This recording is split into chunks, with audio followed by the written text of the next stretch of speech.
Wir haben am Vormittag schon wahnsinnig viele Argumente und viele Sachen gehört. Wir haben tolle Vorträge gehabt, wir hatten auch die Möglichkeit, die Vereine Plattform, Intersex Österreich und Verein Vereine geschlechtlicher Menschen Österreich Ihnen vorzustellen. Jetzt gehen wir sozusagen in die Sache. Jetzt geht es um die Frage, jetzt geht es um die rechtliche Dimension von Intergeschlechtlichkeit. Ich möchte vielleicht kurz vorausschicken, da wir uns in Österreich befinden, möchte ich kurz die rechtliche Lage in Österreich skizzieren und vor allem darauf hinweisen, was sich im letzten Jahr 2016 getan hat. Die rechtliche Lage, und wir sprechen heute hier schwerpunktmäßig über die Thematik des Personenstands, das heißt des Geschlechtseintrags in der Geburtsurkunde, die ja bekanntlich zumindest in Österreich nur ein männlich oder ein weiblich vorsieht. In Österreich ist es so, dass nach der Geburt eines Kindes der Personenstand, das heißt das Geschlecht, innerhalb von einer Woche dem zuständigen Standesamt mitgeteilt werden muss. Wenn das nicht möglich ist, gibt es eine Art Frist, wo nachgefragt wird, meistens im Spital, was jetzt da los ist oder warum das nicht geht. Und meistens wird das Kind innerhalb einer bestimmten Zeit dann doch als männlich oder weiblich in der Geburtsurkunde eingetragen. Das hat viele verwaltungstechnische Gründe, daran liegt die Ausstellung des Meldezettels, eine Geburtsurkunde und darin auch die Sozialversicherung.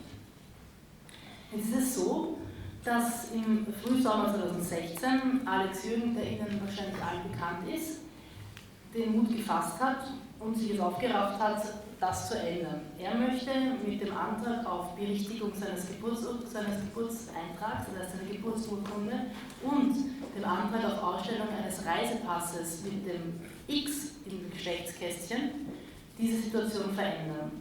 Er hat dazu beim zuständigen Standesamt und bei den zuständigen Behörden Anträge gestellt, die wurden abgewiesen, mit der Argumentation, dass es im österreichischen Recht nur männlich und weiblich gibt. Das heißt, es gibt keine Rechtsgrundlage für seine Anträge. Er hat dagegen eine Beschwerde eingebracht, unterstützt durch einen Rechtsanwalt, hat das bei den zuständigen Verwaltungsgerichten auch beantragt, das zu überprüfen. Dort wurde eine mündliche Verhandlung durchgeführt und ebenfalls beide dieser Anträge wurden als unbegründet abgewiesen. Was das Besondere daran ist, dass die Revision, das heißt das Rechtsmittel dagegen, ausdrücklich zugelassen worden ist. Der zuständige Richter hat hineingeschrieben, da es sich bei dieser Frage um eine Rechtsfrage von grundsätzlicher Bedeutung handelt, ist sozusagen die Revision an das österreichische Höchstgericht, den Verwaltungsgerichtshof und den Verfassungsgerichtshof zugelassen. Der Rechtsanwalt hat hier auch wieder Revision erhoben, oder der hat Beschwerde erhoben an den Verfassungsgerichtshof. Und das Verfahren liegt nun zur Überprüfung beim österreichischen Höchstgericht. Wir sind wahnsinnig gespannt natürlich auf das Ergebnis. Meine Ideallösung wäre natürlich, der VfGH sagt, ja, also diese Bestimmung ist verfassungswidrig, das heben wir auf. Gesetzgeber repariert das Gesetz und schafft eine weitere Kategorie, das wäre für uns eine super einfache Lösung. Höchstwahrscheinlich wird das nicht so sein, so einfach, sondern das Ganze wird noch irgendwie in die europäische Ebene hinaufgehen und spätestens vermutlich in der europäischen Gerichtsbarkeit dann in diesem Sinne entschieden werden, nämlich dass es ein Recht gibt, entsprechend seiner Geschlechtsidentität eingetragen zu sein und dass dieses auch dann im Pass seinen Niederschlag finden kann. Das sozusagen als Einstieg. Ich möchte gleich zu Beginn hier den Bogen spannen zur europäischen Ebene und Maria Amor von der fragen, wie denn die Situation, vor allem was die Personenstandseintragung betrifft, europäisch gesehen wird und ob es da eventuell Best Practice gibt, die Frau uns berichten kann.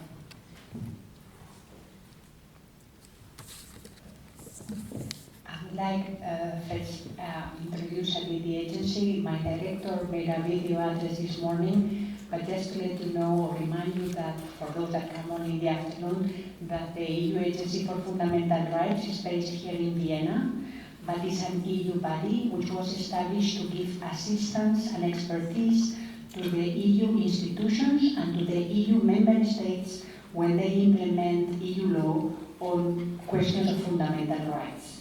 And as part of our work, we have undertaken very large surveys, the largest in the world, with regard to the treatment of LGBT people, not E. The survey did not cover intersex yet, but already we have started to make legal analysis. We produced a report in 2010 checking what is the legal situation of LGBTI, and in our last report, which is available for you, with this report here, we have already included a full chapter on intersex. We had already produced a separate paper, which I know the Intersex organizations in Europe have highly appreciated, because we collected data. We collect data which is comparable, objective and reliable across the EU. We analyze the situation of intersex persons both from the legal perspective and from the medical treatment of these people. We focus very much on the birth certificates. So now what I'm going to tell you when I tell you about the situation in the European level and in the various countries is on the basis of this data which we collected across EU member states, checking what is the situation in the various countries. And what we realize is that birth registration in the EU member states normally tends to consider individuals either as male or female, and in most EU member states it is obligatory to assign a sex to the newborn child, also to the intersex children. In the moment the birth certificates are issued and registration takes place, is frequently the first time in which the intersex person is confronted with a legal issue, so already at birth. Yeah?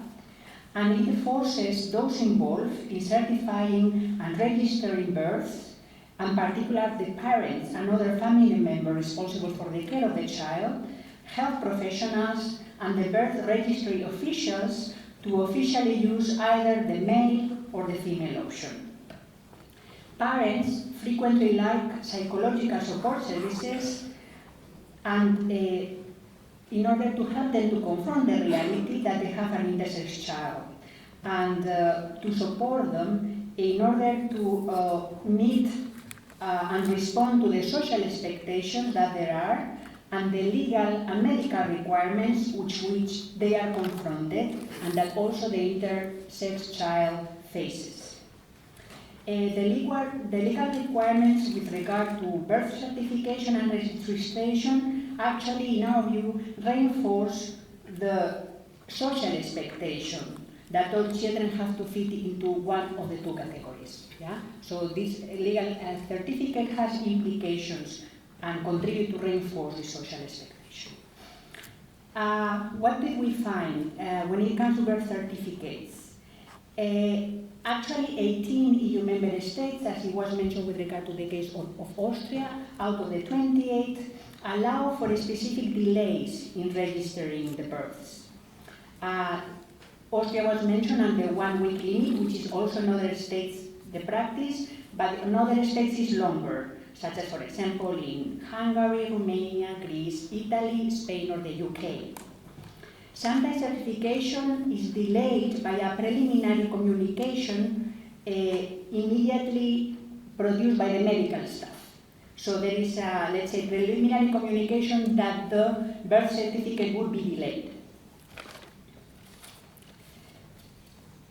And this delay may suffice, in some cases, to allow for a medical identification of the so-called preponderant sex, the sex that seems to be dominating. Yeah? However, this may be defined. However, medical treatments often occur during this period, and often also during this period, surgery is conducted on the children. At least 4 EU member states allow for sex-neutral identification. And we identify some examples. In Latvia, for example, sex is not included in the birth certificate, but unclear sex is allowed in medical certifications issued by medical staff. In the Netherlands, and we found this the most, let's say, interesting example, if the sex of the child is unclear, the certificate can state that the sex could not be determined, and then within 3 months, a new birth certificate should be drawn up and the first one destroyed.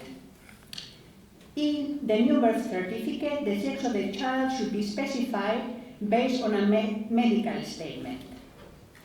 If no such a medical statement is submitted, or if the sex cannot be determined, then the new birth certificate should indicate that it is not possible to determine the sex of the child, and until the intersex person decides on the sex identity, then the sex can be changed.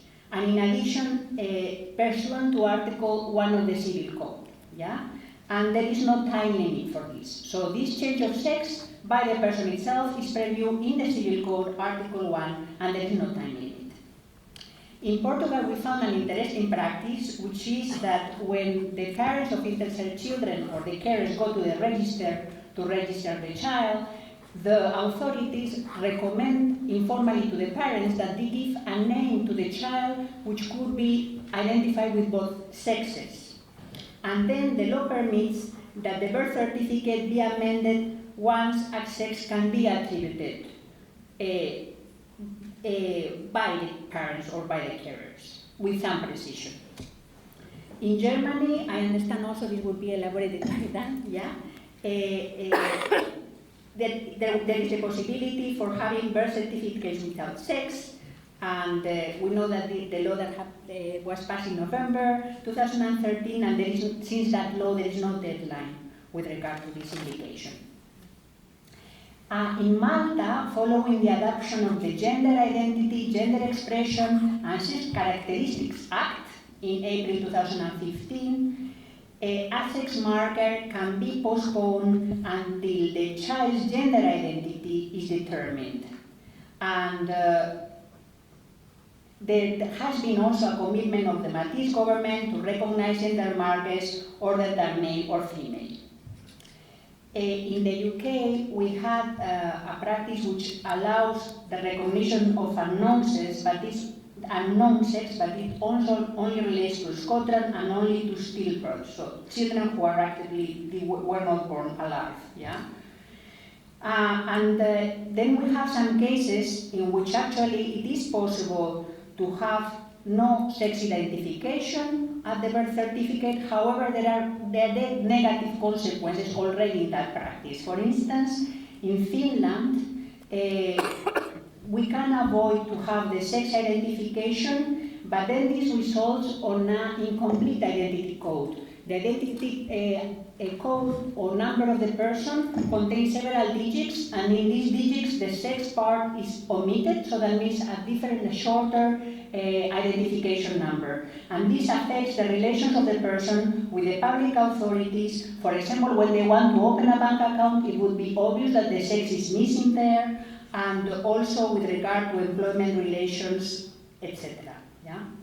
And in France, what we found even more of a source of concern, there are ministerial guidelines which advise parents to check with their doctor what the sex of the newborn child is more likely to be. This should be based on the expected results of medical treatments where appropriate. In cases involving expected medical treatment, it is possible, with the prosecutor's concern, with the public prosecutor's consent, not to specify a child's sex, as long as sex determination can be reasonable to be expected to be completed within 3 years of medical treatment. In our view, the positive impact of obviating requirements to identify a sex of a child may not be felt in practice for so long as the sex binary persists in social thinking. Even where legislation does not make binarism compulsory, child carers may feel compelled to adapt in order to respond to social expectations and to avoid differentiating the intersex children. Finally, if birth certificates have certain errors already as an adult, yeah, it is possible to change the sex identifier in the registry later in life. Yeah? For example, good practices are in Denmark, in France, and in the Netherlands. This change of sex can be done in the registers, yeah, without having to meet the requirements which are expected from trans persons.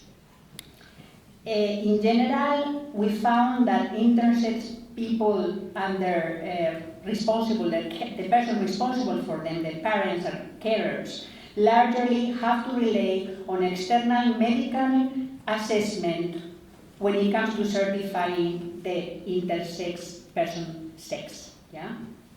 And in this regard, the Frage has issued some opinions, noting that EU member states should avoid sex-normalizing medical treatments on intersex people without their free and informed consent.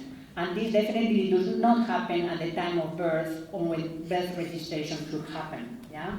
We've considered as an agency that this can lead to violations of the EU Charter for Fundamental Rights, which is the EU Charter for Fundamental Rights, and which in Article 3, for example, contemplates the right to integrity of the person, to physical and psychological integrity. There is, of course, the right to dignity, which can also be violated. And, for example, with regard to children, in this case, Article 24 of the EU Charter, which protects the rights of the child.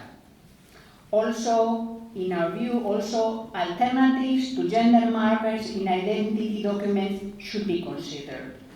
And we can maybe discuss possibly later if there is a chance for a second round, but the possibility of including a gender-neutral marker could also be considered, always bearing in mind what we mentioned earlier, that a gender-neutral marker may still lead to the parents needing still to adapt the child to the male or female, because no wanting the child to suffer negative consequences as a result. So as long as we remain with a sex binary, this may be, let's say, a provisional solution to increase awareness of society, in our view, that there has to be the third sex recognition, but still at the moment, this may lead still to situations where the parents do not want to go for this third option because it may still have negative consequences for the children. So I hope this helps, and I will be available for questions. Danke, Maria. Wie Maria das schon bereits angesprochen hat, ist jetzt eine perfekte Überleitung für meinen nächsten Gast hier, nämlich Vanja, die in Deutschland für eine dritte Option kämpft. Ich möchte kurz vorausschicken, es wurde bereits angesprochen, dass es in Deutschland seit 2013 eine neue Rechtslage gibt. Paragraph 22 Absatz 3 des deutschen Personenstandsgesetzes sieht vor, dass Kinder, deren Geschlecht nicht bei der Geburt festgestellt werden kann, dass deren Geschlechtsantrag offen zu bleiben hat. Ja? Das war ein Ergebnis auch dieser Stellungnahme, der bekannten Stellungnahme des Deutschen Ethikrats im Jahr 2012. Diese Regelung ist nicht von allen als sehr gelungen empfunden worden. Und ich würde jetzt einfach gerne das Wort gleich an Vanja übergeben, die uns über ihre Aktion und über ihre Klage berichten möchte. Ja, also die Klage auf eine dritte Option beim Geschlechtseintrag hatte ich oder beziehungsweise dann mit anderen zusammen eben als Gruppe auch schon bevor es diese Neuregelung des Personenstandsgesetzes gab, angefangen, und es ist tatsächlich sehr ähnlich gelaufen, wie das hier vorhin auch schon für Alex Jürgen in Österreich beschrieben wurde.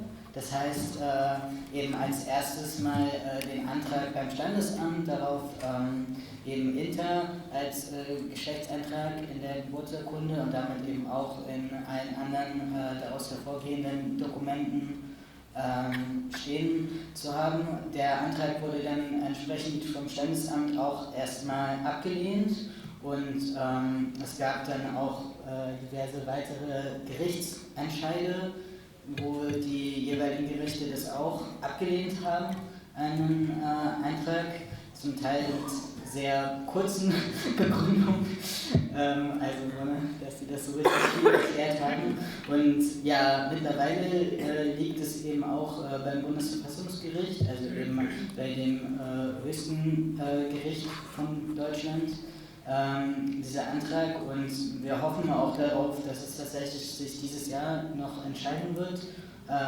ob das klappt oder nicht. Und genau, als wir dann natürlich mitbekommen haben, dass der Personenstand jetzt aber schon auch geändert wurde 2013, also dass es dann Neuregelung gab, haben wir auch kurz darüber nachgedacht, was das jetzt für uns heißt. Aber also ich würde halt sagen, es ist eigentlich ziemlich offensichtlich, dass so eine Leerstelle zu haben oder so eine auch benannte und irgendwie ausfüllbare Identität, dass es halt ein Unterschied ist. Ne? Und es ging jetzt hier vorhin auch zum Teil schon ganz viel um so Unsichtbarkeit von Intersex oder Scham, die eben ganz oft immer noch mit dem Thema verbunden ist. Und gerade dafür scheint es sozusagen aus meiner oder unserer Perspektive eben ein sinnvoller Weg zu sein, eben zu sagen, nee, es ist ja nicht so, dass ich mein Geschlecht noch nicht weiß oder mich da nicht entscheiden kann. Es ist ja durchaus so, dass ich weiß, wer ich bin. Es ist halt nur gerade noch so, dass es halt keine Anerkennung dafür gibt.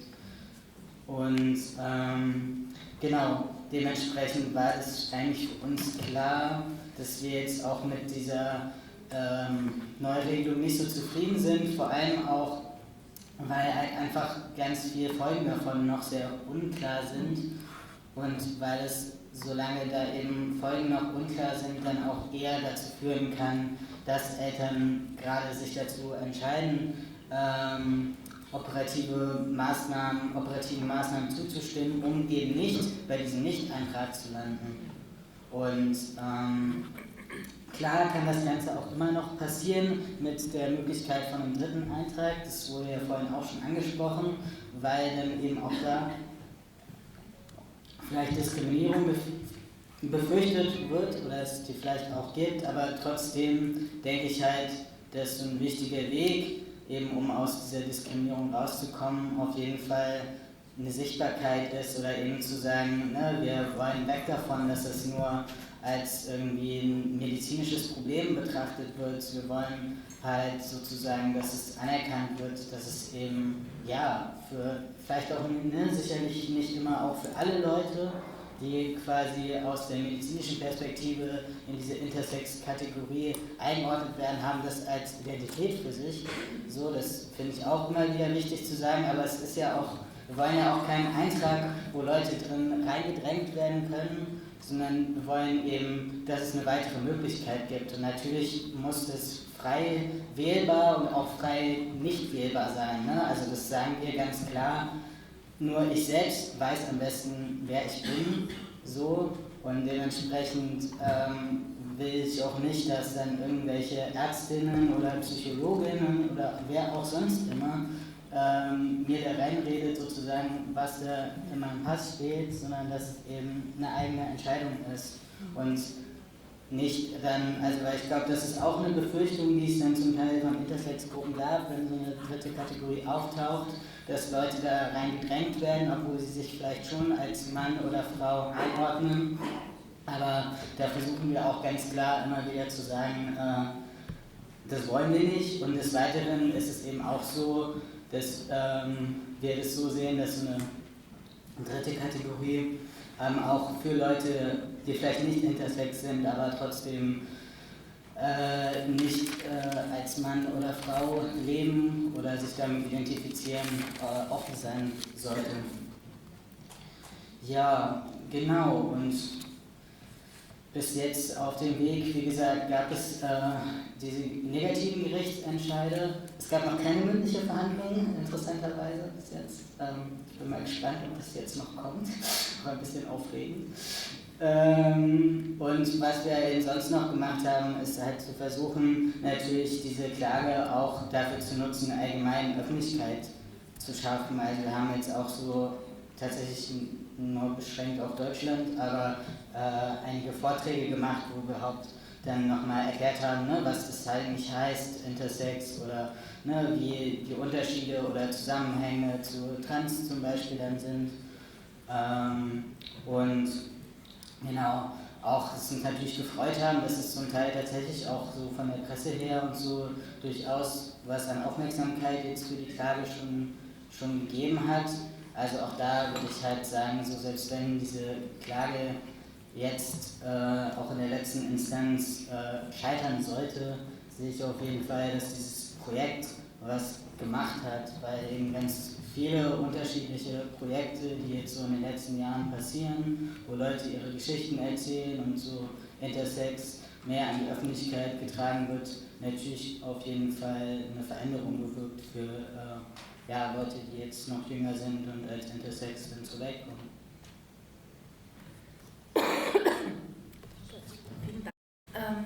Dieses deutsche Gesetz, dieses neue Gesetz, das 2013 in Kraft getreten ist jetzt in letzter Zeit auch evaluiert worden. Und es gibt jetzt ein Gutachten, das kürzlich veröffentlicht worden ist vom Deutschen Bundesministerium für Familien, Senioren, Frauen und Jugend, das mit einer interministeriellen Arbeitsgruppe die Thematik aufgearbeitet wurde und die vom Deutschen Institut für Menschenrechte durchgeführt worden ist. Das Gutachten heißt Geschlechtervielfalt im Recht, Status quo und Entwicklung von Regelungsmodellen zur Anerkennung und zum Schutz von Geschlechtervielfalt. Ich würde gerne wissen, das ist eine Art Gesetzesentwurf, der mit Erläuterungen ausgestattet ist, das könnte man eigentlich quasi beschließen. Ja, okay, gut.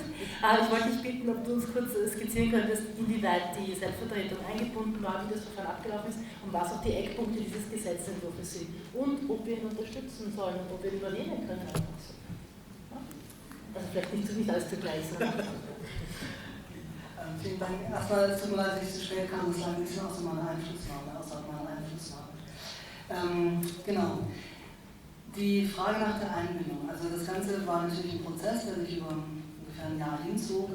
Und tatsächlich war es von Anfang an ein Anliegen vom BMFS, das ist das Ministerium, eben auch wirklich eine Vielfalt von ExpertInnenwissen einzubinden, auch das der Zivilgesellschaft, also in diesem Fall zum Beispiel unter anderem das von Deutschland. Und das Deutsche Institut für Menschenrechte hat das auch hervorragend umgesetzt. Also wir waren durch alle Momente des Prozesses hindurch immer wieder involviert in beratender Tätigkeit.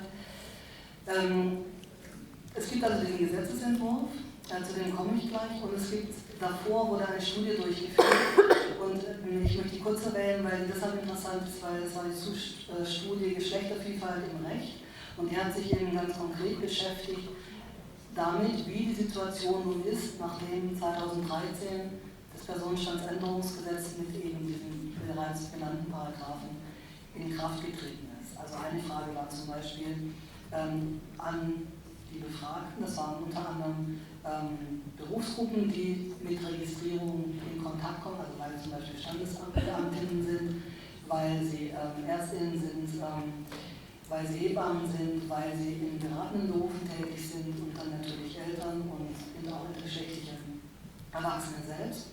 Da wurde also nachgefragt, wie ist denn die Umsetzung dieses Gesetzes jetzt, wie funktioniert das überhaupt, wo sind Lücken, wo sind Probleme. Und sehr interessant ist dabei, dass bei einer Länderbefragung im Zeitraum von 2 Jahren, also November 2013 bis November 2015, gab es 12 Nicht-Einträge und in 2 dieser Fällen wurde später ein männliches oder weibliches Geschlecht nachgetragen.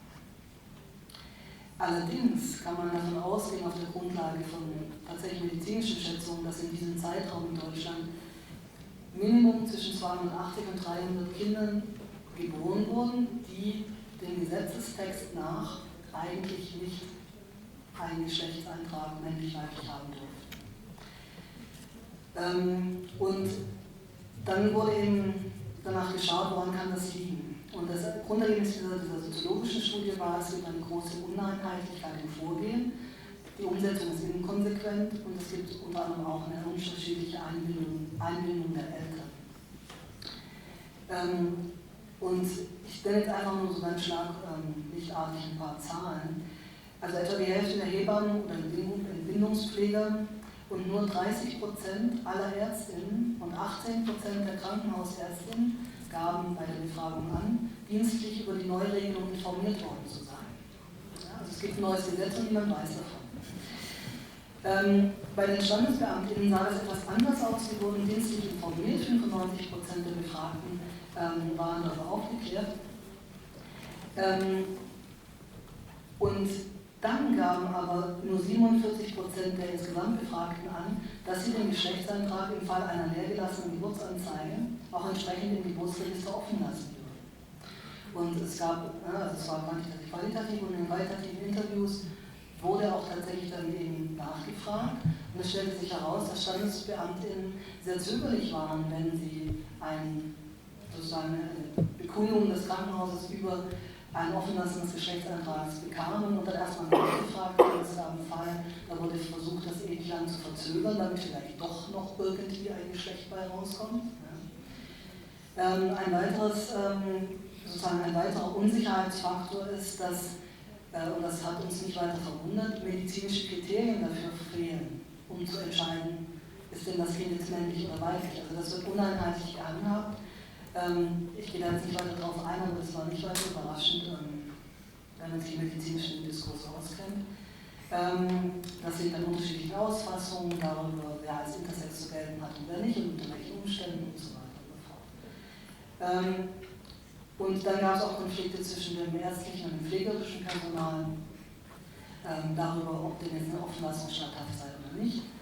Und ein weiterer wichtiger Konfliktpunkt war Formulare. Formulare bilden das Gesetz nicht ab und das kann eben tatsächlich oder ist häufig bis zum Ausmaß der Fall, dass man, wenn man da kein Geschlecht einträgt, den Prozess nicht weitermachen kann, weil dann einfach die Software blockiert. Das heißt, es gab auch Fälle, in denen wurde, obwohl an sich der Geschlechtseintrag offen war in der Geburtsurkunde, dann in einem sozusagen weiteren Fall, in dem eben Geschlecht eingetragen werden musste, in einem anderen Dokument, musste dann einfach eins der beiden eingetragen werden, weil sonst die Sachbearbeiterin den Prozess hätte einfach nicht durchführen können. Es wurde auch gesagt, dass die Aufhebung der Notwendigkeit, Neugeborene mit sozusagen einem sogenannten uneindeutigen Genital einzutragen, dass das auch eine Erleichterung sei.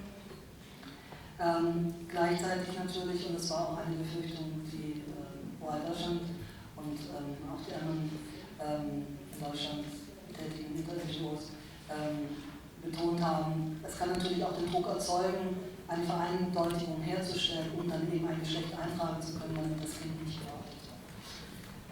Und dann gibt es natürlich noch den völligen Mangel an Folgeregelungen.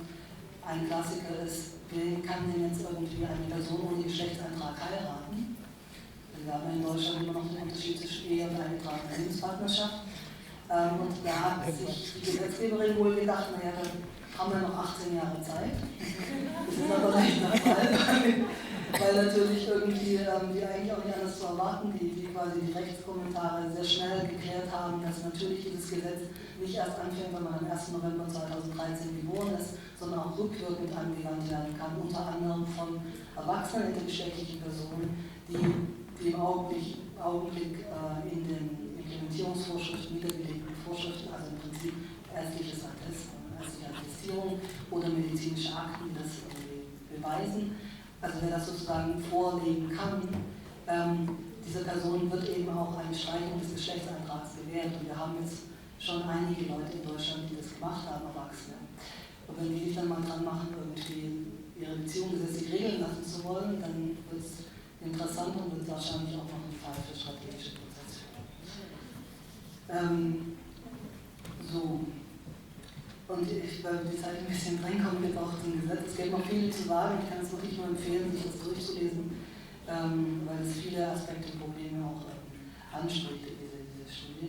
Und dieser Gesetzesentwurf, Gesetz zur Anerkennung und zum Schutz der Geschlechtervielfalt sowie zur Änderung weiterer Vorschriften, weil das muss ja natürlich dann in anderen Gesetzestexten auch angepasst werden.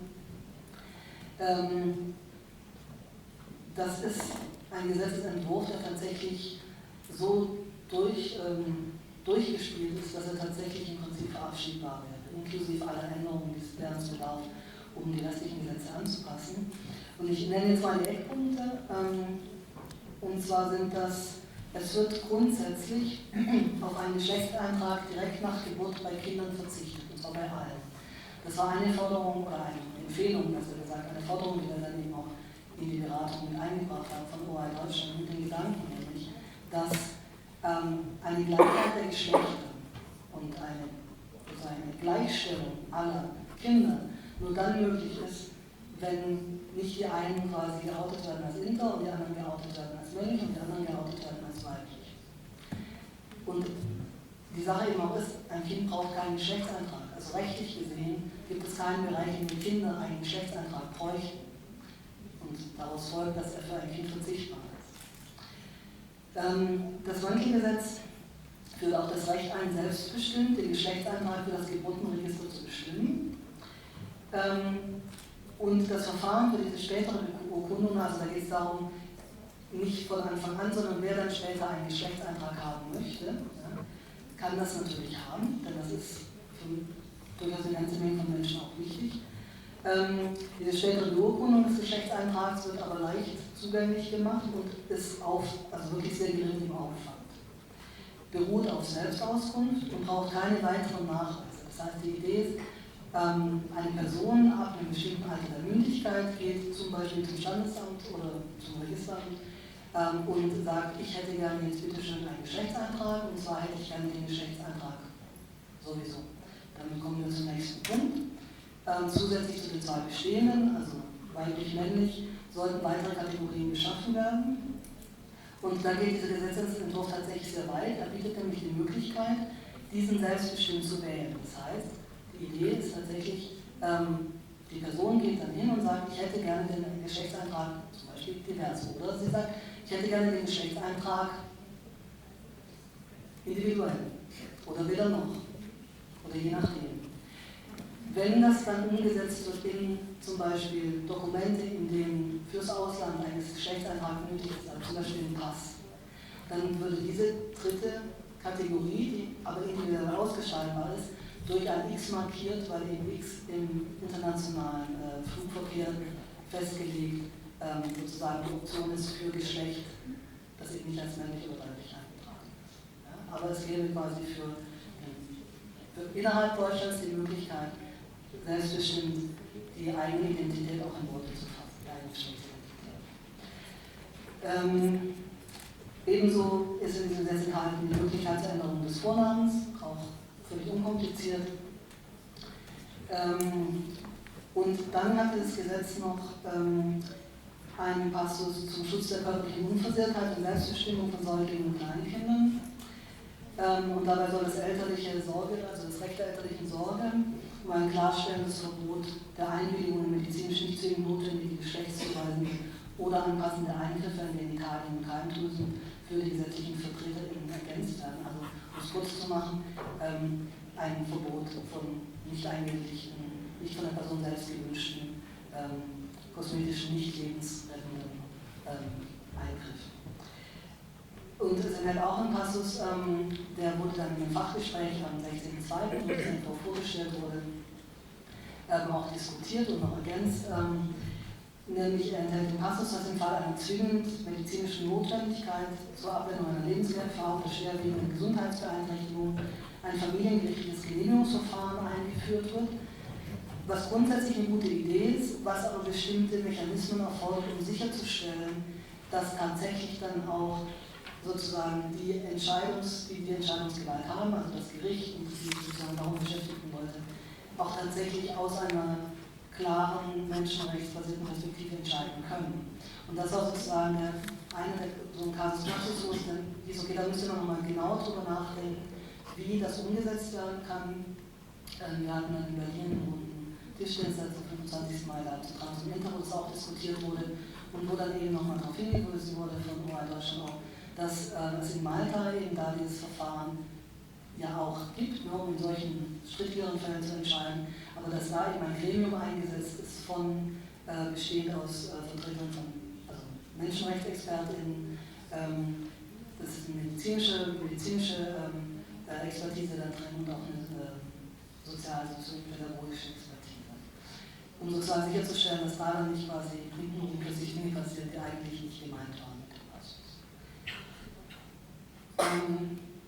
Und dann gibt es, und das werde ich jetzt aber nicht machen, dann bitte ich einfach nachzulesen, dann folgt sozusagen praktisch für jedes relevante Gesetz ein Vorschlag zur Änderung. Also wie quasi dann mit dieser neuen Personenstandsregelung, was da angepasst werden muss. Zum Beispiel ein Beispiel wäre Familienrecht, sowas wie ganz simple Sachen teilweise. Mutter und Vater setzen durch Eltern. Ja, so. Und so geht das weiter einmal quer durch das deutsche Gesetz. Unfassbar. Das ist also überhaupt möglich. Ich glaube, wir werden nachher noch toll Gespräche darüber führen können. Ich möchte jetzt sozusagen, um das Podium noch weiterzuführen, den Blick aus dem rechtlichen Bereich auf die Praxis lenken. Die Gela arbeitet in der WASt, in der Antidiskriminierungsstelle. Ich würde dich gerne fragen, was es denn aus deiner Beratungserfahrung für Bedürfnisse gibt in der Praxis zum Thema Personenstand, ob es da auch individuellere Lösungen gibt, ob es da Wünsche gibt, dass man so ein bisschen Einstieg in die Praxis auch, in die österreichische Praxis gibt. Okay, danke. Also die Wiener Antidiskriminierungsstelle für gleichgeschlechtliche und transgender Lebensweisen ist Teil der Wiener Stadtverwaltung. Das heißt, wir gehören zum Magistrat Wien und in diesem Sinn gibt es auch im Magistrat den Personenstand, Namensrecht, also Standesämter gehören dazu. Also wir sind quasi damit eingebunden. Das heißt, kommunale Verwaltungen führen eigentlich diese Gesetze aus. Dann ist die Frage, was kann man auf diesem kommunalen Level denn tun, weil es sind Bundesgesetze und wie die Lage in Österreich ist, haben wir vorher schon gehört. Wie Einzelpersonen es erleben, haben wir auch schon gehört. Und ich möchte auf zwei Dinge eingehen, ein bisschen welche Möglichkeit haben denn tatsächlich kommunale Verwaltungen, haben sie welche? Und ein bisschen was Beratungserfahrung. Also wir machen Beratung im Bereich Antidiskriminierung und natürlich sind Menschen aufgrund ihrer Intergeschlechtlichkeit auch diskriminiert. Es ist jetzt nicht so ein großes Thema bei uns bis jetzt gewesen und ich denke auch durch die Sichtbarmachung wird es einfach auch klarer. Es ist, wenn Anliegen kommen, ist einfach die jetzige Möglichkeit nur, dass man schaut, wie kann man auf einer individuellen Ebene eventuell was besser machen. Es wird sich kein dritter Geschlechtseintrag möglich machen. Es kann man nur schauen, ob im Umfeld, im Arbeitsumfeld einzelne Lösungen getroffen werden können, die für die Person ein bisschen besser sind. Also das ist so die Praxis. Oder was, ich meine, es gibt ein Antidiskriminierungsgesetz in Österreich, wo Intergeschlechtlichkeit in der Form nicht vorkommt. Es gibt auch ein Wiener Antidiskriminierungsgesetz, wo explizit zu Diskriminierung aufgrund Geschlecht, auch Diskriminierung aufgrund der Geschlechtsidentität mit reingenommen worden ist. Sicherlich mit dem Hintergrund, dass Geschlechtsidentität entweder männlich oder weiblich ist, das ist mir schon klar.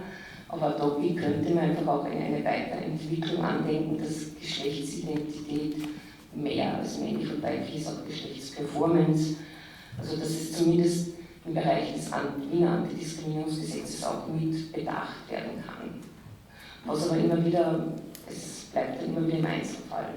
Aber diese Möglichkeiten sehe ich schon, wo aus der Beratungserfahrung, dass viele Personen, die sich einfach nicht im binären System wohlfühlen und einfach das passt für sie nicht, zu schauen, wie kann man das trotzdem mit einbeziehen. Es wird ohne eine bundesgesetzliche Regelung nicht möglich sein, da irgendwie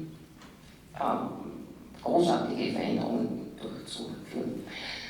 Es gibt aber dennoch Beispiele, also wir sind in einem Rainbow Cities Netzwerk und da ist unter anderem auch die Stadt Brighton und Hove Mitglied und die haben zum Beispiel 2013 schon für ihre eigene, also für die Bewohner und Bewohnerinnen von Brighton, wenn die mit dem Magistrat zu tun haben oder auch intern, einfach eine weitere Anredemöglichkeit zumindest geschaffen. Also in England gibt es eben dieses Miss, Mrs. und Miss, also Mrs. Also es gibt schon mal 3 Möglichkeiten für Frauen, dann gibt es den Mister und die haben ein X.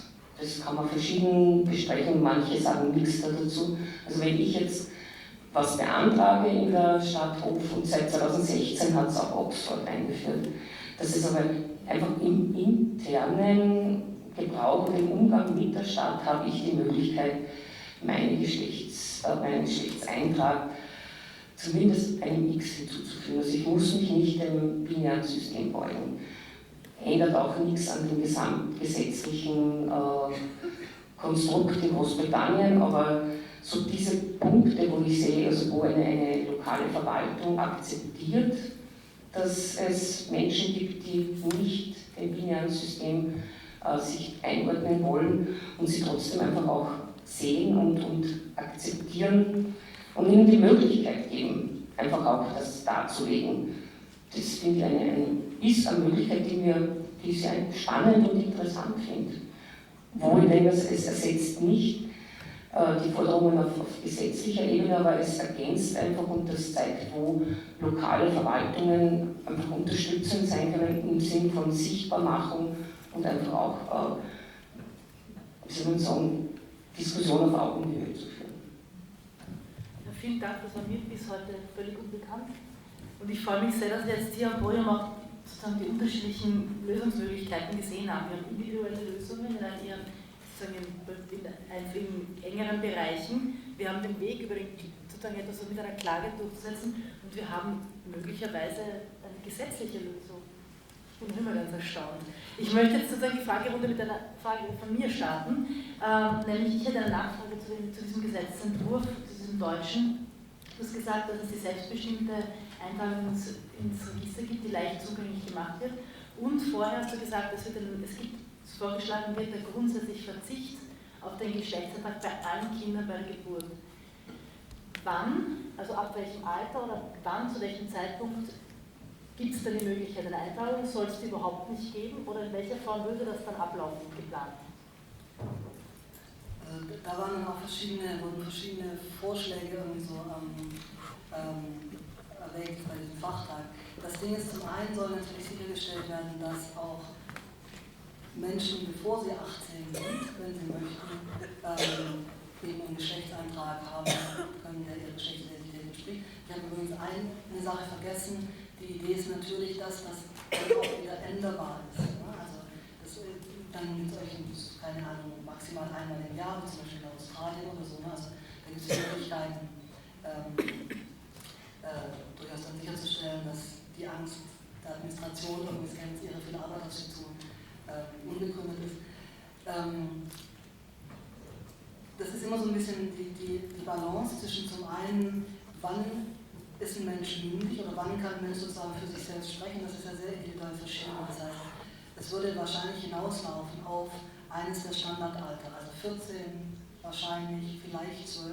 Also das sind ja so Alter, in denen in Deutschland eine bestimmte Selbstverantwortung vorausgesetzt wird. Möglich soll es durchaus auch sein, dass mit einem bestimmten Beistand auch jüngere Kinder das machen können.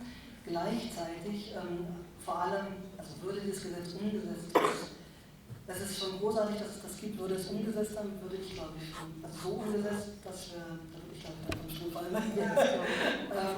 Aber also gehen wir davon aus, es würde, dann müsste man auf jeden Fall für die Anfangszeit, bis sich diese Grundgedanke auch wirklich etabliert hat, auch sicher nochmal darauf achten, dass es dann, dass Kinder auch geschützt sind. Also weil ein Unterschied zwischen Kindern mit einem nicht intergeschlechtlichen Körper und einer Transerfahrung und Kindern oder Menschen mit einem intergeschlechtlichen Körper ist ja häufig, die einen müssen sich ganz deutlich artikulieren, damit sie bekommen, was sie brauchen. Das heißt, beim transgeschlechtlichen Kind kann man meistens davon ausgehen, dass dieses Kind sehr genau weiß, was es will, weil es, wenn es die ganze Zeit sagt, es möchte gerne folgenden Geschlechtseintrag. Bei intergeschlechtlichen Kindern andersrum ist es ja so, dass das Kind hingedrängt wird und sozusagen zu ein bestimmtes Geschlecht zu performen auch. Das heißt, man muss da ein bisschen aufpassen, dass es dann nicht sozusagen ein gesellschaftlicher Druck dann wieder greift und dann quasi ein Kind, das eigentlich immer noch ganz okay ist mit seinem, ich habe keinen Geschlechtseintrag, was interessiert mich das, plötzlich dazu gedrängt wird, den Geschlechtseintrag eintragen zu lassen. Also das sind so ein bisschen diese Fallstricke, deswegen ist es auch so ein bisschen hin und her mit dem Alter der Mündigkeit für dieses Verfahren. Ja, das war meine Frage. Okay. Bitte, was gibt es für Fragen aus dem Publikum? Bitte schön. Ich würde jetzt bitten, die Menschen mit den Mikrofonen, wo sind sie? Bitte herumzuzischen und die Wortspende entgegenzunehmen.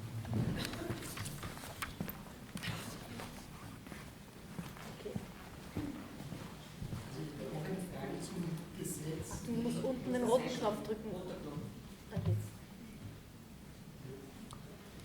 Eine Frage zum Gesetz, zu diesem Entwurf.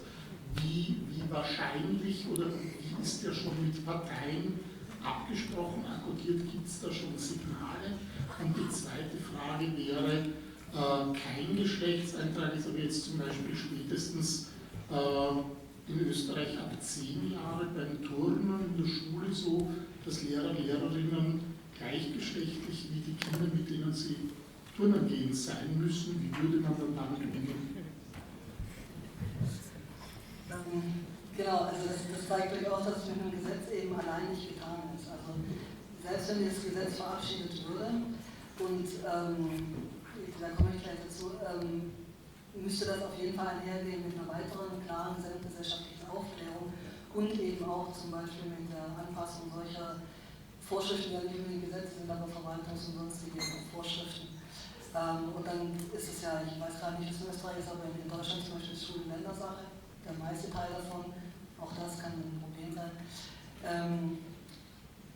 So grundsätzlich dazu ist natürlich nochmal diese Sache, dass wir ja auch jetzt schon den Fall haben, dass zum Beispiel in der Schule beim Sportunterricht Kinder in den Sport, also zum Beispiel in der Mädchenschulsportgruppe sind mit einer weiblichen Trainerin. Und das heißt überhaupt nicht, dass dann sozusagen nur normgerecht für Mädchen sind, weil wir haben den Fall ja schon. Also wir haben ja schon die ganze Zeit den Fall, dass intergeschlechtliche Kinder in der Mädchengruppe sind oder in der Jungsgruppe sind. Wir haben den Fall, dass transgeschlechtliche Kinder in der Mädchengruppe oder in der Jungsgruppe sind. Und weiß doch der Geier irgendwie, was die Lehrperson, also ist die wirklich sozusagen, vielleicht ist das eine intergeschlechtliche Person. Also wir haben im Prinzip schon die ganze Zeit den Fall, dass diese Idee, man könnte das so machen, eigentlich nicht funktioniert. Was den Gesetzesentwurf angeht, so ist das der erste Schritt. Also das ist ja, wie gesagt, in Auftrag gegeben von dieser interministeriellen Arbeitsgruppe, die bei dem WMF-SFJ angesiedelt ist, aber eben interministerielles. Und deren erste Aufgabe quasi in der ersten Phase war, erstmal Informationen zu sammeln, sozusagen Wissen zu sammeln und auch zu schaffen. Und der nächste Schritt wäre dann tatsächlich eine Umsetzung. Wir haben jetzt auch dieses Jahr Wahlen und davon wird sehr abhängen, wie es weitergeht, was möglich ist und was nicht. Unsere Hoffnung ist, dass diese Arbeitsgruppe weiter besteht, dass sie aufgenommen wird in, wahrscheinlich es geht eigentlich um eine Koalition, also aufgenommen wird in den Koalitionsvertrag mit sozusagen weiteren Schritten. Und das ist tatsächlich erstmal unser Hauptanliegen auch, dafür, soweit wir können, zu sorgen. Und dann muss man sehen, was passiert. Die Ministerien, zumindest in der vergangenen Phase, scheinen da uneinheitlicher Meinung zu sein. Es gibt Ministerien, die lassen sich von der Idee viel schneller überzeugen. Also interessanterweise, soweit ich weiß, auch das Justizministerium, teilweise zumindest irgendwie, hat bestimmte Dinge da schon in Erwägung gezogen. Andere Ministerien sind etwas zurückhaltender, zum Beispiel das Gesundheitsministerium. Auch das sind alles nur personenabhängig sehr unterschiedlich, das sind keine offiziellen Meinungen, was aber auch zeigt, dass wir noch gar nicht an dem Punkt sind, dass Ministerien sich tatsächlich öffentlich offiziell in eine Position begeben, was eigentlich auch von Vorteil ist, weil damit ist noch relativ viel offen. Ich würde dazu vielleicht noch kurz ergänzen, dass es auch mit der Klage so war, dass das Bundesverfassungsgericht sehr viele unterschiedliche Gruppierungen, zum Teil auch nach Stellungnahmen zu so einer dritten Möglichkeit beim Geschlechtseintrag befragt hat und tatsächlich auch die Bundesregierung um eine Stellungnahme gebeten hat. Und sie haben keine Stellungnahme abgegeben, weil es keine Einigkeit gab. Also, genau. Bitte, ich habe hier. Die Geschlechtung findet ja nicht nur durch den Kurzeintrag statt, sondern auch durch die Namensgebung und dort 4 Elemente für den Lebensalter. Nicht? Und natürlich auch durch die Pronomen, die das Kind bekommt. Wenn jetzt die Geschlechtseintrag hinausgezögert wird, ist das Namensproblem noch immer offen und ich glaube, der Entwurf jetzt so utopisch im deutschen Raum steht, letztendlich nur sinnvoll, wenn die Freiheit oder die Entschlechtung des Namens vorgenommen wird. Bitte, sehr gerne. Das war früher tatsächlich in Deutschland ein Problem. Seit ein paar Jahren ist es möglich, also früher war es so, man musste einen geschlechtseindeutigen Namen geben und konnte dann noch einen neutralen Namen dazu packen, als mittleren Namen, nicht unbedingt das, also eine Reihenfolge ist eigentlich Deutsch in Deutschland, aber jedenfalls, es musste ein geschlechtseindeutige Name sein und konnte weitere neutrale Namen dazu. Das ist jetzt geändert seit, ich weiß nicht, ich glaube 2009 war es schon, oder 12. Nee, 9 war das. Seitdem sind auch reine geschlechtsneutrale Namen möglich. Wir haben immer noch natürlich die Situation, dass außer Jungs, die Maria heißen dürfen, ne, also man darf sozusagen nicht ein weiblich eingetragenes Kind Peter nennen, das geht immer noch nicht. Also das wäre zum Beispiel was neu geregelt werden müsste. Also wir haben so ein Mittelding im Augenblick. Geschlechtsneutrale Namen ohne weitere geschlechtsmarkierende Namen sind bereits möglich im deutschen Recht, aber es gibt sozusagen noch nicht die Möglichkeit der wirklich freien Namenswahl. Und es werden ja auch nicht alle Namen akzeptiert, also anders als in anderen Ländern, die nicht auf dem Protagonum basieren. Also Baum kann man nicht nennen, in den USA kann man ein Kind River nennen, also Fluss nennen. Also das geht nicht. Da gibt es auf jeden Fall noch was zu tun. Ich habe hier eine Wortmeldung. Hier, hier, okay. Sorry, nicht gesehen. Heidinger. Ich habe eine Frage an die Frau Este, benez im Zusammenhang mit diesem Gesetzentwurf. Ich sehe nämlich schon praktikable Auswirkungen, die dieses Gesetz dann durchaus Realität werden lassen würde. Und ich denke da an Orte, wo vor allem mehrere Kinder zusammen liegen, zum Beispiel in einer Krankenanstalt, in einer Kinderstation oder auch in einer Jugendvollzugsanstalt. Und jetzt gibt es aber Länder, wo das dritte Geschlecht schon Realität ist. Ich denke da zum Beispiel in Australien, ich bin da nicht sehr bewandert, aber ich glaube in Australien gibt es die Möglichkeit, oder in Indien auch. Gibt es da jetzt international schon Untersuchungen, hat man sich das angeschaut, was für Auswirkungen das jetzt tatsächlich hat oder nicht?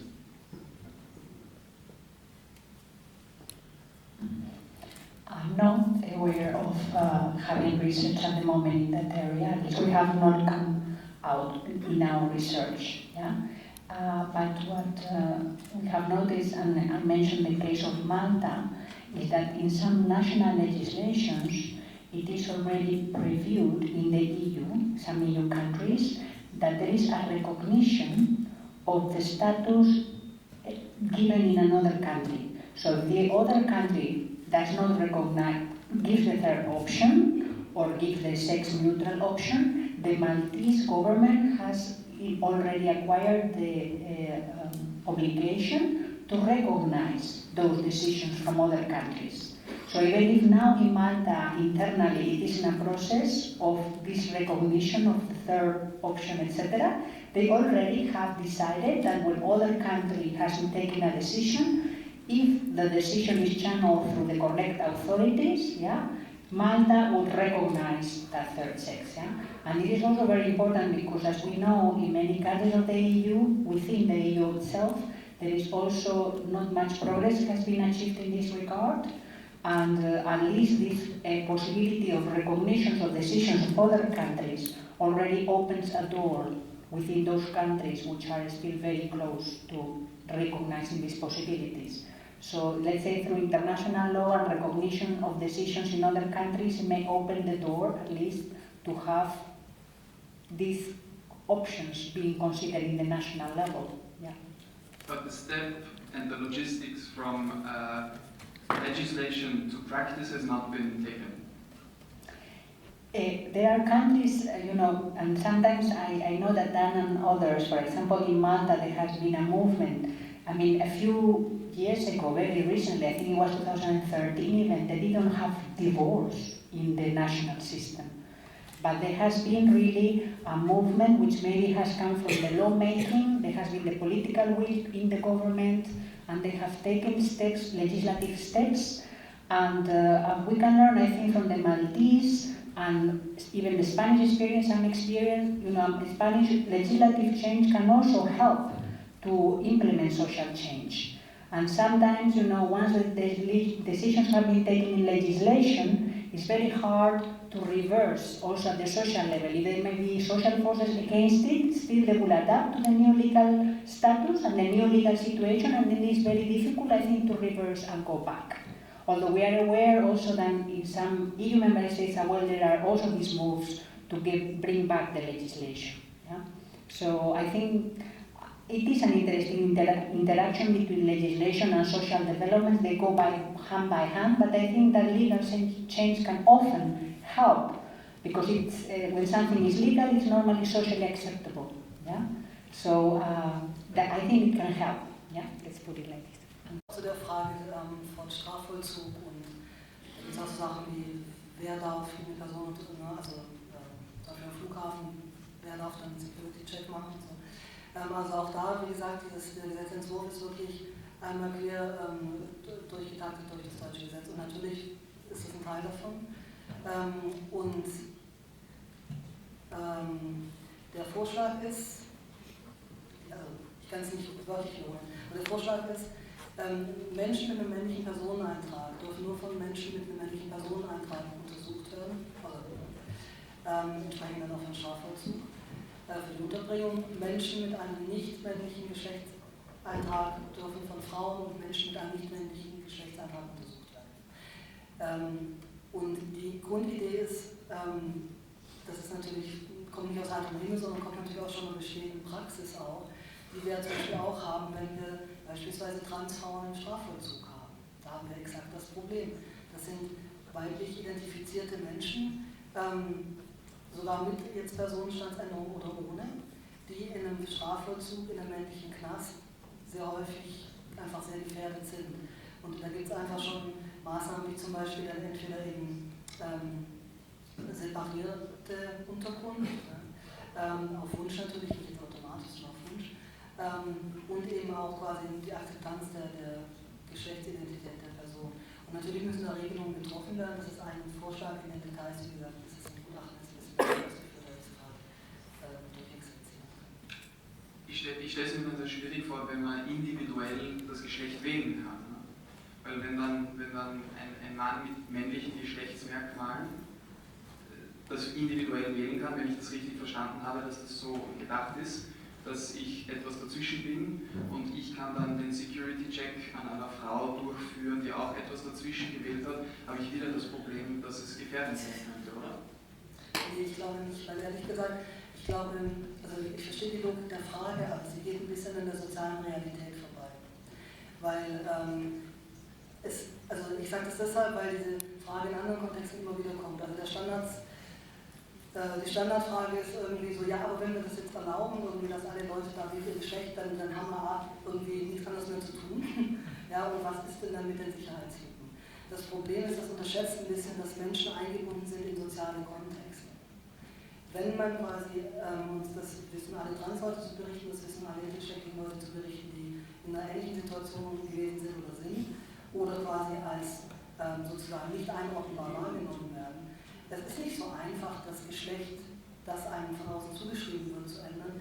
Oder auch selbst, wenn man quasi sich vorgestellt hat als das eine Geschlecht, dann zu sagen, das stimmt übrigens nicht. Das wird vermutlich leichter werden, wenn quasi gesellschaftlich implementiert ist, dass tatsächlich dieses Geschlecht als Eintrag tatsächlich keine Rolle mehr spielt und nicht mehr so eine große Rolle spielt. Trotzdem werden Menschen immer eingebunden bleiben in ihrem sozialen Kontext und die Mehrheit der Menschen wird sehr sicher, zumindest deutet im Augenblick alles darauf hin, eingebunden bleiben in einem binären Kontext. Und was dann sein wird, wenn das nicht mehr der Fall ist, und ich glaube, das wird eine ganze Weile dauern, dann glaube ich, dann müssen wir dann darüber diskutieren, wenn das tatsächlich passiert ist, weil dann wird sich eine ganze Menge andere Sachen auch geändert haben. Bitte, ich habe jetzt die nächste Frage da vorne. Bitte noch eine Anmerkung. Letzte Anmerkung. Letzte Anmerkung, bitte. Ja, nein, ich glaube, also ich verstehe das total. Ja. Ich glaube nur, dass man aus der Lage des Gesetzgebers, wenn man diese Regelung macht, dann muss man davon ausgehen, dass die auch ausgenutzt werden könnte. Ne? Das ist das, ich glaube, das ist ein großes Problem. Wie du Menschenrechte vielleicht kann ich direkt so die Frage stellen. Also vielleicht ganz kurz darauf. Am 16. Februar wurde nicht nur dieser Gesetzesentwurf vorgestellt, sondern auch eine Untersuchung der Humboldt-Universität das war bezogen auf Transgeschlechtlichkeit und sozusagen genau die Folgen in Bezug auf Trans gibt es ja durchaus schon mehr Länder, die quasi eine einfache Änderung des Personenstands erlauben, so praktisch auch untersucht, was das für Konsequenzen hat. Und genau eben diese Frage auch zu beantworten, die immer wieder kommt in den Argumenten, was ist denn dann mit den Leuten, die das missbrauchen wollen? Und wir können jetzt mit Sicherheit sagen, dass aus dem internationalen Vergleich oder wirklich international hervorgeht, dass die Wahrscheinlichkeit und die Realität eines Missbrauchs derart gering ist, dass das wirklich nicht ins Gewicht fällt. Und man kann nicht sozusagen die Rechte irgendwie einer großen Mehrheit von 99,3% sozusagen beschneiden aus Grund der Angst, es könnte einen Missbrauch geben. Dann muss man schauen, wie weit man so einen Missbrauch durch andere, wenn er auftritt, oder perspektivisch durch Gesetze in Schach hält. Aber man kann nicht sozusagen das als Begründung dafür nehmen, anderen Menschen ihr Recht nicht zu gewähren.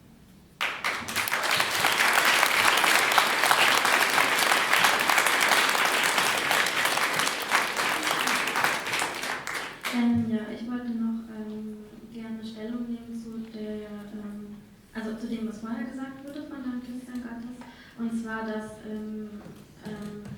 Namen, also nicht eindeutig männliche oder weibliche Namen vergeben werden können ohne Zweitnamen, was in der Praxis nicht so der Fall ist, weil es immer, also in Deutschland jetzt, weil das immer davon abhängt, wie die Standesämter und Rechtsämter das sehen, und also in der Praxis kann es auch einfach sein, dass es nicht binärer Name ist, aber der dann von den SachbearbeiterInnen als binärer Name eingelesen wird und deshalb es nicht möglich ist, also das zu ändern. Genau.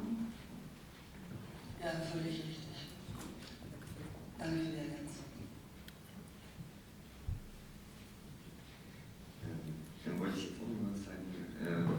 Ich komme auch aus Deutschland und wollte nur noch mal ergänzend sagen, die ganzen Einwände von Nicht-Betroffenen haben jetzt immer in eine Richtung gezielt, eben, ja, was ist denn dann mit der Binarität? Und es wurde hier auch so geantwortet, ja, es bleibt sicherlich diese ja bestehen erstmal und wird in die Binarität eingeordnet, bloß letztendlich, worauf immer wieder hingewiesen wird, also ich gebe ein Beispiel aus meinem eigenen Leben, ich habe früher Sport gemacht, als Frau eingeschrieben habe ich bis zur Bundesliga hoch in Deutschland Basketball gespielt, wollte aber immer bei der Jungenmannschaft mitmachen und egal wie, es war immer Fremdzug geschrieben und so oder so passen halt diese geschlechtlichen Einteilungen nicht für alle Menschen.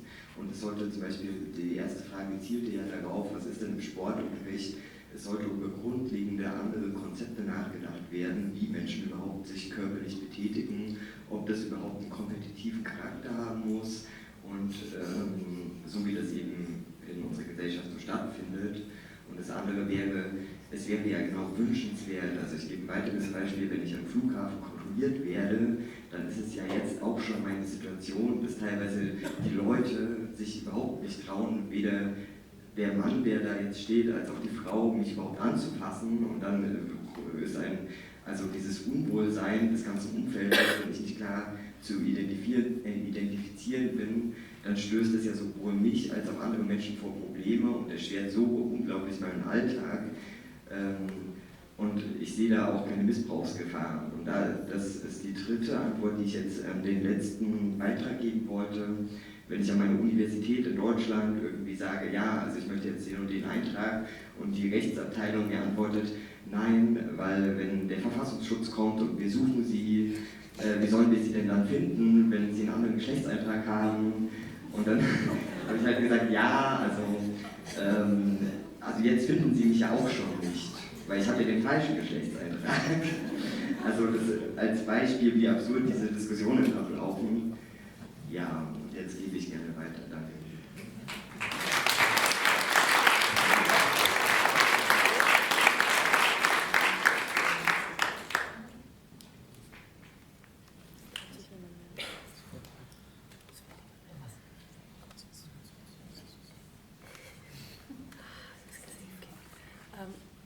Gibt es noch Fragen? Gibt es noch Anmerkungen? Hat es jetzt alle Leute erschüttert und niemand möchte noch was sagen? Nein? Okay. Bitte, Vanja, möchtest du noch einen Kommentar? Ich wollte noch ganz kurz was zu dem Sportthema sagen. Wir hatten das jetzt noch gar nicht, aber es ist ja auch immer sehr beliebt. Also, weil ich dann auch schon gefragt worden bin, wie das denn dann geht, wenn es mehr als zwei Möglichkeiten gibt und dass Menschen zusammen Sport machen. Und jetzt wurde vorhin schon erwähnt, dass eine Person Basketball spielt. Und ich so dachte, also wenn ich zum Beispiel Basketball spiele, dann würde es viel mehr Sinn machen für mich, wenn die Gruppe nach Größe aufgeteilt ist, als danach, ob die Menschen jetzt Testosteron oder Östrogen oder beides oder was auch immer in ihrem Körper haben. Und das finde ich halt allgemein in diese Personenstandsdiskussion nochmal einzubringen zum Schluss vielleicht ganz gut, dass es auch einfach wirklich mal nachdenkenswert wäre, wo das überall abgefragt wird, Geschlecht, wo ganz oft, also es gibt keine Begründung dafür, warum der Bus, mit dem ich jetzt hier nach Wien fahre, wissen möchte, wie männlich oder weiblich oder was auch immer ich bin. Das weiß ich nicht, warum. Und das heißt so, ne, diese ganzen Gesetzentwürfe oder so Klagewege, dass es halt auch schön wäre, wenn es zu einem Nachdenken führen würde, was eben auch an manchen Stellen eine geschlechtliche Einteilung überhaupt mal überdenken kann. Ja, Dankeschön. Ich wollte noch sagen zu dem Thema zu Missbrauch, dass wir jetzt zum Beispiel aufgebracht, dass Menschen den Personenstand ändern könnten, um zum Beispiel bei Kontrollen bei Flughäfen Menschen anzufassen können. Und ich denke, dass bei solchen Missbrauchs liegen die Probleme eigentlich woanders als in den Gesetzen dazu, wie Leute an einen Personenstand kommen. Zum Beispiel in diesem Fall, wenn Sie befinden, dass Männer sich irgendeinen anderen Geschlechtsantrag eintragen lassen, um dann Frauen anzufassen können in Flughäfen, dann ist das ein totales Scheitern der Erziehung und der Sexualpädagogik, die auch zum Beispiel in den Bereich Bildung fallen sollte. Und das grundlegende Problem liegt dabei mit Sicherheit nicht in den Regelungen zum Personenstand, sondern eher darum, warum ein solches Verhalten irgendwie Männern zugerechnet irgendwie sie in die Lage kommt. Ich artikuliere mich gerade nicht gut. Aber ich denke, ich habe mich einigermaßen ausdrücken können.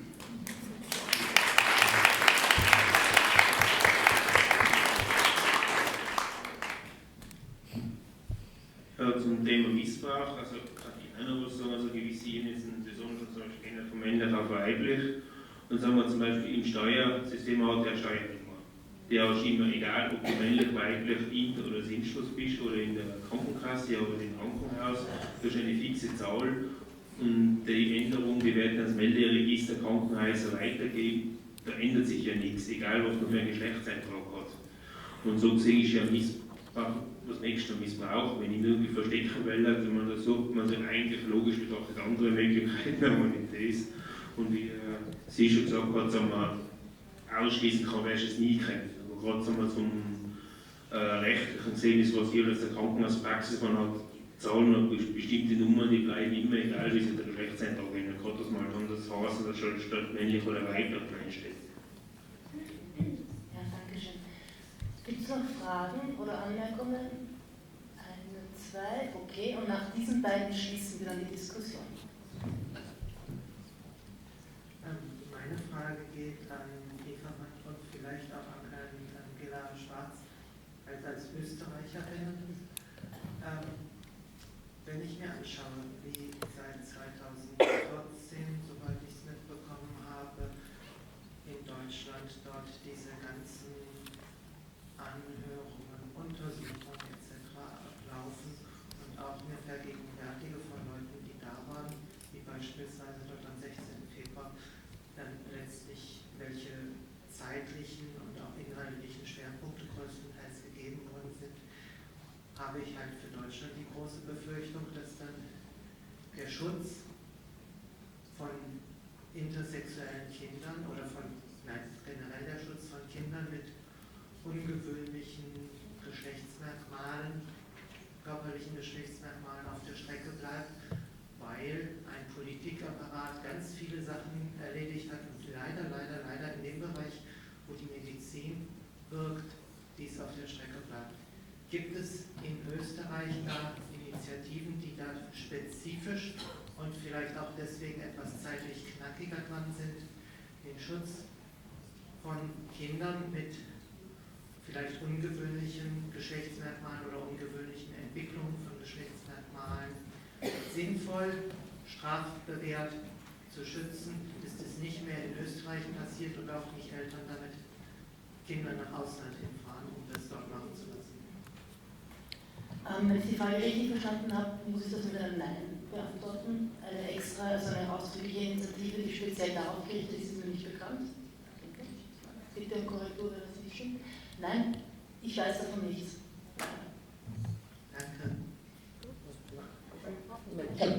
Das, was der Gordon Vormittag nur gesagt habe, diese Gruppe, die sich speziell mit Gesundheit beschäftigt, da müssen wir in Goldstehen anfangen, wo der Fokus da drauf ist. Ja. Ich denke schon, dass es das Medizinische ist, aber sicher bin ich mir nicht. Hast du rechtlich oder medizinisch genannt? Medizinisch. Ah, okay. Wie man durch Gesetzgebung in Österreich erreichen kann, dass Kinder davor geschützt werden, dass die Medizin weitermacht, wie sie de facto und wie auch die Studie von Frau Klappel in Deutschland belegt hat, in den letzten 10 Jahren weitergemacht haben. Ja, dann bräuchte es gesetzliche Regelungen ausdrücklich.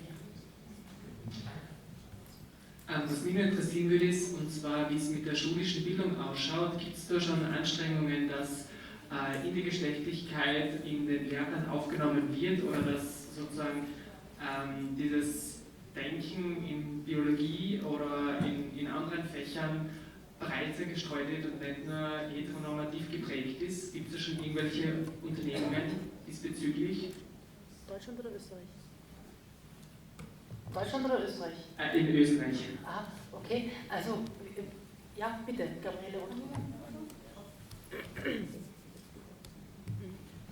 Es ist jetzt gerade die Überarbeitung eines Ethikbuches für Unter- und Oberstufe herausgekommen, wo Intergeschlechtlichkeit zum ersten Mal im Ethikunterricht vorkommt.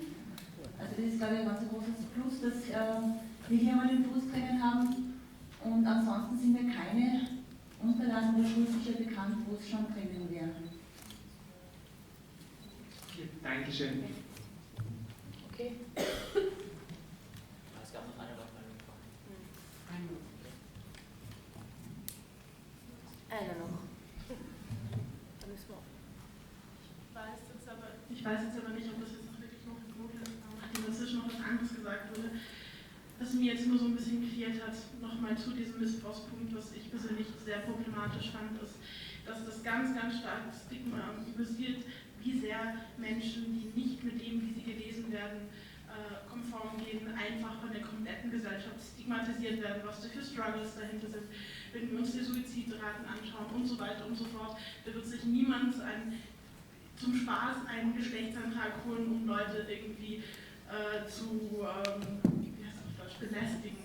Ja, das ist ein Argument, was auch ganz, ganz viel bei diesen Toilettendebatten verwendet wird. Was ist mit unseren Kindern und mit unseren Frauen, wenn sich da irgendein Mann in Frauenklamotten doch auf die Frauentoilette schleicht? Das ist eine Argumentationslinie, die ganz, ganz oft einfach auch von transphoben und transfeindlichen und ängstlichen Menschen verwendet wird, die eigentlich ganz, ganz viel Realität sind.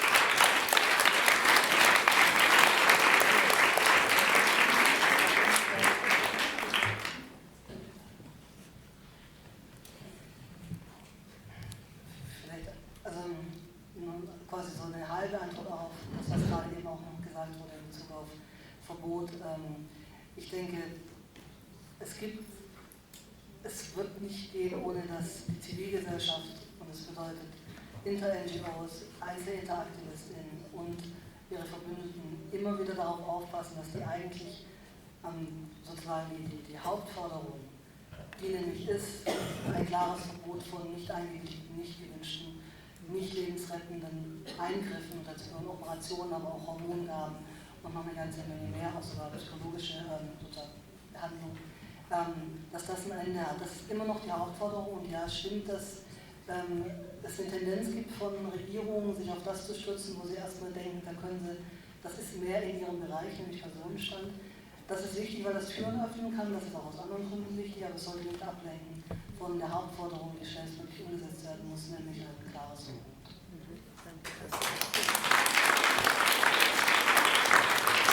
Danke für das tolle Abschlussstatement und vielen Dank für die rege Diskussion. Ich schließe die Podiumsdiskussion und entlasse es in die Pause. In 20 Minuten geht es weiter mit den Workshops.